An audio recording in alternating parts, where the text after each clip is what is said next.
and you'll always come out ahead. Always. That's a hard one to teach. What else? Yeah, I agree with the relationship. I was just a part of a live industry chat, and we talked about the importance of networking and building relationships in the film industry, because a lot of people, they don't, especially here in Atlanta, they don't like building relationships, or they will, and then once they have what they have, once they get what they want out of you, they leave you alone. But I'm just like, you never know how that person can help you in the Well, that's why the industry. business is so difficult in Atlanta. They don't have an, they don't, you can't, it's hard to be an actor here and have a full life because they don't share or give Hmm. away stuff. Everybody's holding tight to nothing. So, but I'm dedicated to changing that. I started working with a theater called Atlanta Repertory Theater, and Okay. we are very interested in just changing that dynamic and finding work for actors and dancers and artists in Atlanta where they can really make a living. And so we're just beginning to move that idea forward. And I'm giving. I'm now looking. Well, I have a. Well, we'll talk about that later.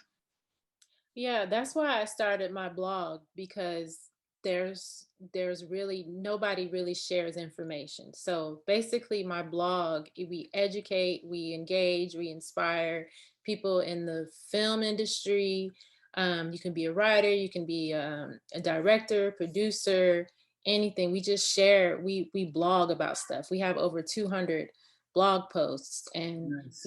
I felt like nobody was like sharing anything. So I was just like, why don't I do it? Right. So Right. here we Right. are 2 years later.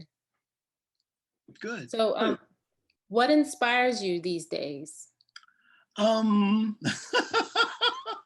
uh. What inspires me? Food. Food inspires me. I made a banana bread, pumpkin seed bread. Oh, that's Oh my different. gosh, with coconut flour and regular flour. Oh my, that's inspiring. It inspired everybody. It went like that. That's why I know. That's when I know I'm on when I'm baking, and it goes like that. Oh my! I've been making these lemon apple pies, and Sounds good. I know it's a little tart, green apple, and it goes like that. I have to make three now in order to keep it. So food inspires me because there's something wonderful about putting stuff together and having and servicing, create grace. Doing stuff, secretly for people for no reason. Hmm. They don't know what I'm talking about when I'm talking about that. That's some deep stuff. That's deep stuff. I mean, that's deep grace living. When you just do stuff for people. I used to have a dance company in New York, and every time I'd open up somewhere, four of my home boys, not in the dance hall, one's a ball player, one's a banker, another's a photographer. I said, "What are y'all doing here?" They said, "We're standing with you." Wow. I said, "What do you mean?" He said, we came here, because I know you're trying to get something done, and we're gonna just stand with you. As you move, we move. Whatever you need, we're gonna stand with you. That's some deep stuff. Yeah. It it imbues in you a spiritual sense of fulfillment. It imbues in you that your ship will make it across those rough seas. It imbues in you the spiritual strength you need because your buddies are with you. Women do that often. Men do a lot, not enough. And so I just encourage people to stand with people for no reason because we all need it. Hmm. I agree. Phone somebody today and say, "How you doing?" And you'd be shocked. They say, "Oh, I just needed this call." And so that doesn't seem like an arts business thing. But what we need to understand that it's really not about the arts, it's about the humanity of who we are in it. And the closer we get to that, the greater our work becomes. I didn't think I would say all that. I'm going deep, right? I'm That was going deep. good. That was good. A lot of your time is spent teaching across the country. Are there any aspects of teaching that gives you the same gratification dancing once did? Well, I like when I like I like to share what I know. I know a lot of stuff. I know a lot of stuff. So I like to share what I know. Like another quote is if you go toward it, it comes towards you. If you stand back here, it stands back away from you. The more you move to it, the more it moves to you. So move toward it every day.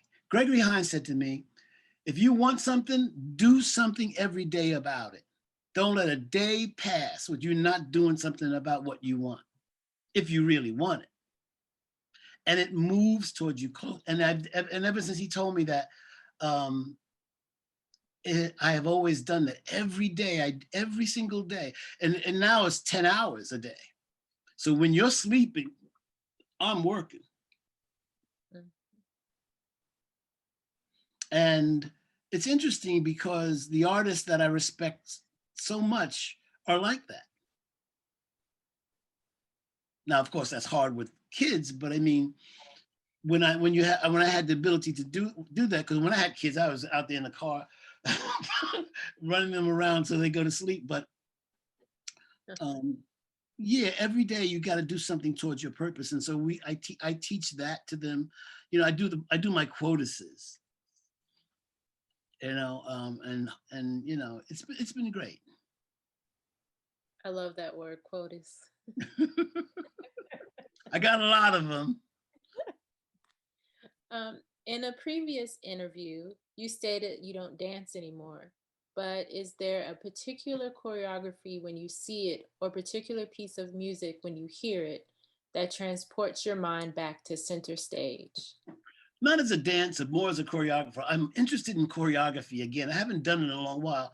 I've been directing mostly, but now I'm interested in choreography again. And I've been putting music together. This latest ballet I'm trying to put together. I just got to find a place to do it. I'm going to go see if Atlanta Ballet is still a racist institution or will allow me to work there. But or find a place where I can really kind of do some work. Um, I'm interested in doing something called Song of the World. And so music kind of all of a sudden, I guess because of the COVID and I've been just here at home so much, I really am interested in doing choreography again. I haven't been in a long time because I really didn't have anything to say. But again, I'm beginning to feel like I have something to say in the dance world. I mean, it's been so big and prolific. You know, I didn't want to do anything if it didn't really have anything to say. Um, so if you had the desire to do so, name a famous choreographed work that you would love to reimagine and interpret differently on stage. Um, well, let me say this. I would love to be able to do some of the work that I have not done yet. I Okay. would love to imagine some of the work that I have not been have had the ability to do as a Black artist. You don't so for me, this is not for everybody, but it might be for others like me. You don't get the opportunity to be in a studio with dancers at a high level with 3 weeks of rehearsal to do your ballet. I mean, that's rare. It happens. Don't get me wrong. There are wonderful companies that allow Black choreographers to do like Philadelphia with Joan Myers, Alvin Ailey, International Blacks in Dance. They do some stuff that are just wonderful. So it happens. But in the big world scheme of things, you don't get much of those opportunities. I have ballets I would love to do. I don't need to reimagine anybody else's work. I would love to be able to do some of the work that I have that I just haven't done, you know? So yeah, I'm yeah. As I'm talking to you, I don't know how I forgot this, but I have a friend who went to Harvard and she created her own ballet. I don't remember the name of it, but her name is she go well, I know her as Latoya, but her name is Princess Jackson. And Uh-huh. I think she does something with the ballet company here in Atlanta. Oh, nice. Ballet ethnic or Yeah. Atlanta ballet. Yes, that's exactly where she works. Yes. It's so segregated here. It's just unbelievable. Yeah, I agree. Unbelievable. The opera, the ballet, it's all segregated. It's like I'm living in the deep south. Yes, I'm originally from Columbus, Ohio, Oh, so it is very different down here. So, you're a dancer, choreographer, writer, director, producer, actor, performer, and the list goes on. If I could travel back in time and interview 18-year-old Otis and tell him all the things he would become, which career path would he least likely believe to be true? I never thought that this all would happen. I would never thought I'd be in this space. You know, I think the biggest thing that happened for me, thank God, it was that my teachers taught me to honor the craft. I mean, really honor it. That, when you're dancing, when you're in the dance world, you honor it in a sense that it's serious, you about it. When I was dancing, you couldn't stand next to me. You can't stand next to me, not unless you can hit it like this. I Wow. mean, if you hit it like this, we can stand together. But there was like 6 feet between me and everybody. So, but that's not me being arrogant. That's you got to come up to this level to work that Mm, way. So I honored it all the time, and it garners a certain amount of respect in the business about it. And so as we moved from each moment, as we moved from dancer to choreographer to writer to director to producer, you honor all that stuff and you honor the people around you. That's real important that you honor the people around you all the time. So when I right. ask people, can you help me do this? They go, oh yeah, I don't have to worry about Otis. He'll take care of it. And the work feels different. It feels honorable. It feels different. It just it emanates. It emanates because choreographers often think that the dance is about the steps. It's not about the steps. That's the last thing it's about. It's about the language you're trying. It's about what you're trying to say and how you're trying to say it and who you're talking to and why you're talking to them and what it means. How's it touched them in certain ways? I have ballets and dance works that people will remember forever because those elements that you don't necessarily see because it's honorable. Does that make sense? Yeah, that makes a lot of sense. So, Um, so again, you got to take care. It's a craft. You got to take care of it, and the more you take care of it, it takes care of you. right. No, I agree. I agree with you. You wear many hats in this industry. At this stage of your career, which role taxes you the most and which role fulfills you the most? It. I love all of it. I'm an artist. I love it all. I decided to learn languages this year, and yeah, I decided to learn language and to read music better. I mean, I love all of it. I'm expanding. I'm not shrinking. It's it's a funny. I got all this energy and I got and I got anybody who I'm working with now. They get 150%. So there's nothing that's taxing. More. Oh, I should show you this. You know who Entezaki Shange is? Yes, I was going to ask you about the Can book. we do it later? I was just gonna have you share your thoughts about it. I had to learn how to say her name. And Tazaki. Yes. Well, she has she passed away. She's Entezaki Shange is the writer of For Colored Girls, Mhm. and which is a very famous play on Broadway. Won lots of awards. Tyler Perry did a movie with about on her work, and she passed away recently. And posthumously, she published a book called Dance We Do. And if and please go get this book. I would appreciate it. I have a big, huge chapter in it, and she speaks about the prominent choreographers of the '80s that were essential in creating dance, and in particular Black dance. And it's called The Dance We Do. And if you get a chance, please get it. Um, and so yeah, I just wanted to shout out to that. Yeah, I was gonna ask you a question about that later. But thank you for bringing that up. Yeah, I'm looking for people in Atlanta. I'm doing another piece of hers called Hidden Shange, all the unknown works of Entezaki Shange, and I'm going to present it, I think, September 12th. And so we're trying to find, with Atlanta Repertory Theater, we're trying to find actors here who would have interest in volunteering to be in Okay. that digital work of Entezaki Shange. Ooh, okay. Well, I do a little bit of acting as Well, if well. you're interested, look her up, see if there's anything you like. Okay, I'll do that. So, COVID has brought about a paradigm shift over the past year, and technology is being used in the entertainment industry in ways we hadn't imagined.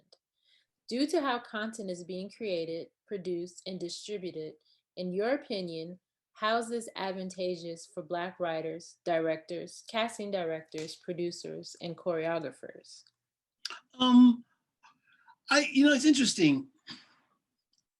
I am busy in a different kind of way most recently. I'm First of all, everybody's available. Mhm. You get to mostly everybody right now, and I think because with the new consciousness, I call it fake consciousness, but I'll take it. With the new consciousness by major corporations and studios, they're looking for BIPOC talent a lot of the times. So I think this is a good time if you got work to get it out there. Mhm. I do 10 hours of writing a day, I gotta tell you, and being on the internet, trolling the internet, trying to find, looking for opportunities to do stuff. And there's so much stuff out there where people are saying yes. I most recently wrote a libretto for a new opera. Wow. And I I had no idea the opera world is very interested in us. Mhm. It has been 95% white men, elitist, exclusive, but they're trying to change that scenario in a big way. And I understand that there's an opera out there called about the Central Park Five. There's an I opera didn't out know. there. I didn't know that. Yeah, I think Richard Wesley. I don't know where they are in it. I heard of it, and I know that there's something called Fired Up in My Bones with Terrence Blanchard at the Met, and it's my understanding that the Met just hired a Black woman. Mm. So for those of you who have any interest in opera, I suggest you just look online and start trolling, because those companies are looking for us. And I think Mhm. that's true about a lot of other kind of stuff that has been not open to us, um, are now open to us.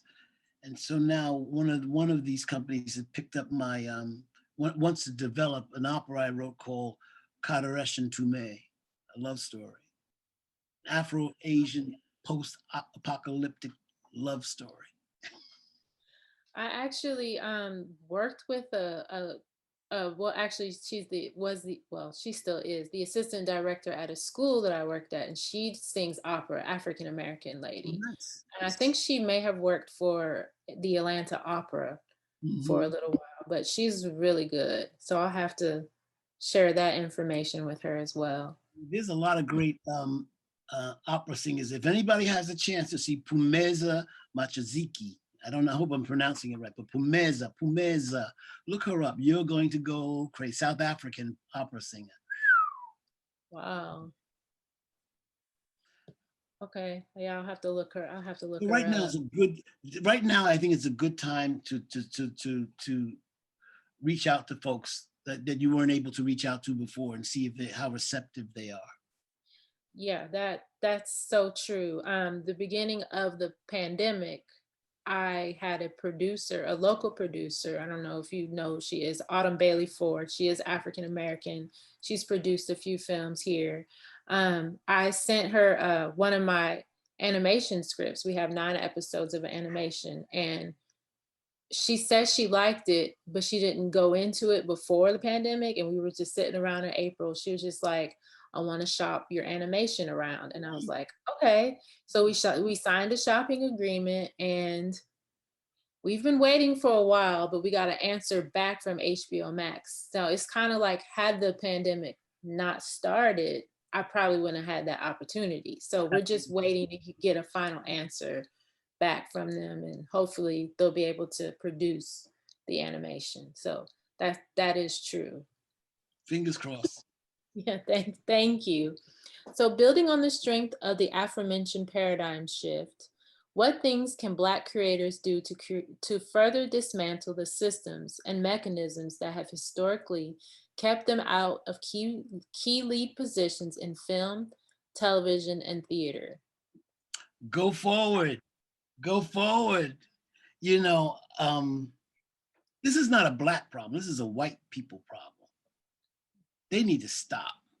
They need. I mean, and I don't suffer fools. I don't act like they don't know. I act like they know. They know exactly what they're doing. They know exactly why they're doing. They act all innocent and I don't know. No, no. They know what's going on here. So I call them out every time. I talk about them to their face. I mean, this whole kind of, you know, I think we all were complicit in a lot of ways with letting them get away with being these persons. But they Hmm. know, and it's at every turn. It's at every. I was in the audition some time back, and the the musical director said, "Sing legit." I looked at him. I said, "What the hell is legit?" He said, "Well, you know, legit." I said, "No, I don't know. What is legit?" And so he had to say, "Oh, I see what you're saying. That means sing white." Or when they say sing standards, you know, the racism is in everything. Hmm. And so the only way is, you know, people who are free know they're free. So we can't act like we're not free ever. That's a big shift for a lot of people of color, especially African Americans. So you don't have to go back, shift. You know, we innately kind of do a lot of that stuff just to move the thing forward. That shit, that is over. That is over. So you need, when it's happening, you need to call them out on it. Win in if you can. Win in if you can. So that's how the conversation moves forward, because you cannot be complicit in trying to make them comfortable about their racism, and it's everywhere. Yeah. And they've been doing it a long time. Oh well, I didn't create it. Well, you are now profiting from it because of what happened. You are doing well. Hmm. So again, I think you need to step up to who you are in this game and let them know who you are in this game when needed. And I think you just push forward and bring people with you. Bring Hmm. some of your people with you. Don't be afraid to do that. Be in excellence. That helps. And produce. We need producers. We need serious producers. Enough actresses. Right. Yeah.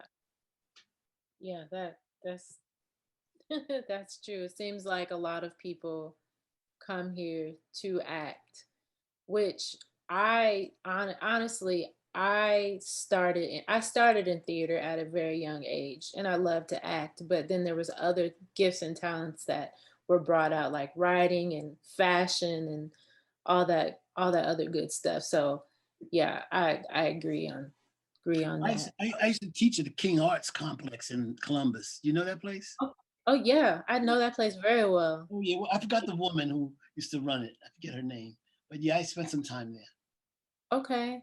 Okay. Yeah, my dad, I'm not sure if it was at the King's Art Center. I don't remember, but my dad is an elementary school principal up in Columbus, Uh-huh. and he would have like this MLK contest where the kids will write their own speech and give the speech, and then whoever won would go to the MLK breakfast. So I can't remember if it was at Oh the yeah, they complex would or have that. They gave me an award. Well, yes, I remember going to that. Absolutely. I forget the lady who used to run. And then there was a guy named Eddie Sands. I don't know if you know him. He's a no. singer, beautiful singer, wonderful. Okay, so of course, can you talk a bit about the Indashaki Shange's book Dance We Do? A poet Well, explores black dance.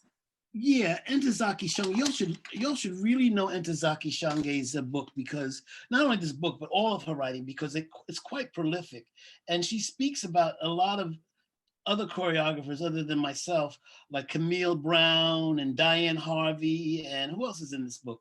Um, Fred Benjamin, Raymond Sawyer, Diane McIntyre, just a whole bunch of really prominent Black American choreographers who y'all should know, who y'all should really know who they are, because if you don't know your history, you can't extend, you can't move it forward, you just can't. And that's another thing. When you really know your history and you want to be a director or a writer or actor, you have information in which to lean on. You have this Mhm. information oh, I remember when that happened. I remember reading that. I know who that is. I know what that looks like. Oh, let me copy that a little bit and see where that leads me. You need the information.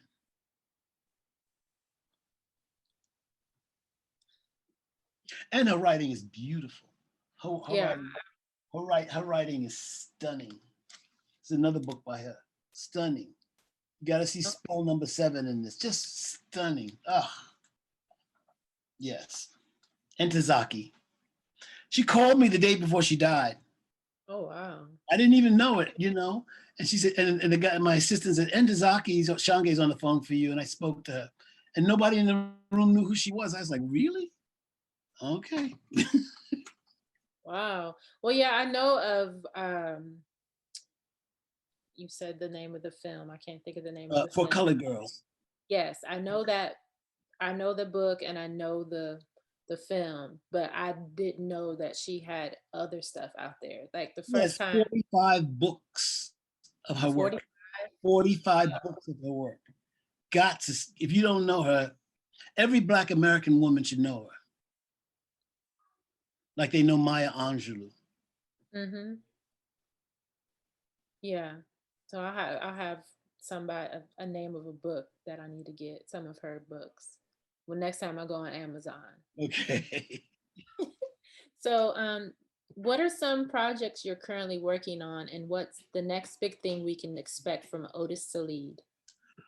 Funny you should ask. Um, Commercially, I'm a director basically, and I've been asked to write and direct online the Catholic Charities fundraiser.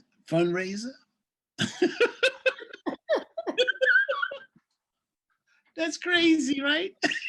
Yeah. Yeah. So I said, yeah. They called me today. I said, okay. So they're going to do that on February 27th. If you see it, come on and donate money, because they do a lot of big things. Put some stars in it and put it together for them in a digital platform and just make it fabulous. So that's happening. I'm writing a new musical, which I'm very proud of, called Joe, about Joe Louis, the heavyweight Okay. champion of the world. It's a musical. Yes, it's a musical, Oh. and I'm loving it. I'm in my second draft. I hired a dramaturge, and I'm in my second draft now, and hopefully I'll get through it soon. White Snake said that they would help do my new opera called The Moon, The Moon, which is Okada Russian Tume, my Afro-Asian post-apocalyptic opera. So I'm really excited about that because I write every day. So there's a lot going on. Oh, and I've created this thing called Atlanta Repertory Theater, ATL Rep, and I want people to look out for it because I want you to support us and we want to support you. I've made a deal with a couple of local businesses to start shooting local talent in Atlanta in interesting places like Starbucks and Waffle House, and well, just really supporting the culture and with Wow. spoken word, dance, and song. And so we're looking for serious talent to shoot in these places and to put online. So there's a lot going on in my world as I think about it. But again, it's a culmination of a lot of stuff that we've been working on. So also look out for Hidden Shange, September 24th. I think we're going to do September 24th. It's called Hidden Shange. You'll hear about it. It'll be all over the place. It's all the works of Entezaki Shange that you have not heard of. And there'll be some stars, some local. I mean, I'm really committed to doing local artists Hmm. because I don't think they get enough of a shot here. And I'm trying to find ways to make the ecosystem of the arts in Atlanta profitable. So that's the next stuff. I'm trying to get a movie done. But just trying to make it happen. Not slowing down anytime soon. That's Oh great. no, no, I haven't begun. I mean, there's so much more to do. I agree. So, how can people connect with you? They go to my website, www.otissallid.com or creativeotis.com, and I'm there. Contact information is there. I'm accessible. I'm not accessible. That's great. I'm accessible. Yeah. That's great. Well, thank you for your time. I appreciate you answering a few questions for us, for our Atlanta Film and TV viewers. So, thank you so much. I hope I was helpful, and I hope I didn't talk too much. No, you didn't. I can run my mouth. Well, thank you. I really appreciated you answering questions. It was so great to meet you, and hopefully we can like actually meet. Like I'm enjoying meeting people virtually, but I was like, I would love to meet certain people face to face because there's people that I feel like I know, Right. and then we'll talk, and we'll be like, wait a minute, we haven't actually met personally. Well, we're So certainly of the same tribe, so I understand. Thank you so much. thank you. Have a wonderful evening. Bye-bye. Bye bye.